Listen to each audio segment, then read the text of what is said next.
Hello friends, welcome to our YouTube channel. Friends, আজিৰ এই ভিডিঅ'ত মই আপোনালোকক জনাম যে কেনেদৰে Google Pay আৰু UPI পিন চেঞ্জ কৰি ল'ব পাৰিব মাত্ৰ 1 মিনিটত। প্ৰথমতে আপোনালোকে আপোনালোকৰ Google Pay একাউণ্টত লগইন কৰি ল'ব। লগইন কৰাৰ পিছত ইয়াত সাইডত দেখা পাব প্ৰফাইল সেকশনত ইয়াত ক্লিক কৰিব। ক্লিক কৰাৰ পিছত এনেকুৱা এটা ইন্টাৰফেচ দেখা পাব।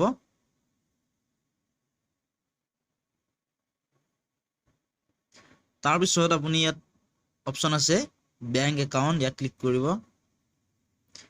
বেংক একাউণ্টত ক্লিক কৰাৰ পিছত আপোনাৰ যিটো একাউণ্টৰ লগত বেংক একাউণ্টৰ লগত লিংক হৈ আছে এইটো শ্ব' কৰিব।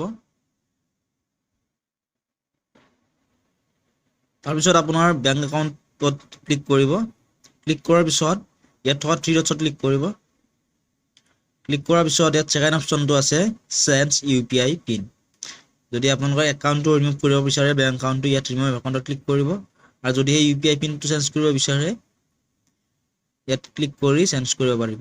বহুতেই UPI পিনটো বেলেগে তোমাৰ পিছত চেঞ্জ কৰিব বিচাৰিলে ইয়াত ক্লিক কৰি চেঞ্জ কৰিব পাৰিব। যিটো ওল্ড UPI পিন আছিলে, পুৰণা UPI পিন, এইটো ইয়াত দি দিব লাগিব। দিয়াৰ পিছত ইয়াত ক্লিক কৰিব। ক্লিক কৰাৰ পিছত ইয়াত আহি যাব, যদি আপুনি শুদ্ধকৈ দিয়ে ইয়াত আহি যাব enter 4 digit new UPI pin. আপুনি নতুনকৈ আপোনাৰ মন পছন্দৰ যিকোনো 4টা ডিজিটৰ পিন সেট কৰিব পাৰিব। সেট কৰাৰ পিছত ইয়াত ক্লিক কৰি দিলেই হৈ যাব, আপোনাৰ পিনটো চেঞ্জ হৈ যাব।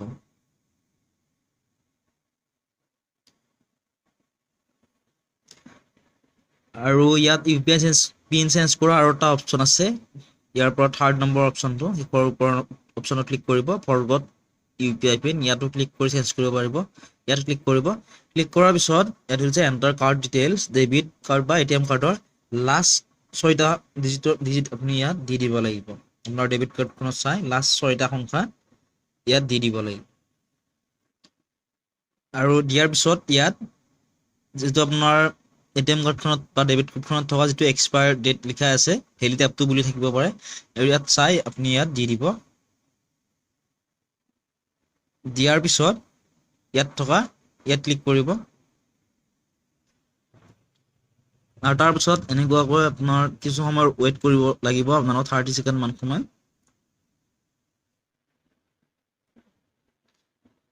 আৰু তাৰপিছতে আপোনাৰ মোবাইলত এটা OTP আহিব বেংকৰ ফালৰ পৰা। এনেদৰে এটা OTP আহিব, OTPটো আপুনি ইয়াত দি দিব। দিয়াৰ পিছত ইয়াত ক্লিক কৰিব। ক্লিক কৰাৰ পিছত সেট 4 ডিজিট UPI পিন, ইয়াত আপুনি 4 ডিজিটৰ নতুন UPI পিন সেট কৰিব পাৰিব। এনেদৰে আপোনালোকে Google Pay UPI pin change কৰিব পাৰিব। নতুন আপোনাৰ মন পছন্দৰ যিকোনো 4টা সংখ্যা দি দিব। দিয়াৰ পিছত ইয়াত ক্লিক কৰিব। ক্লিক কৰিলে চেঞ্জ হৈ যাব।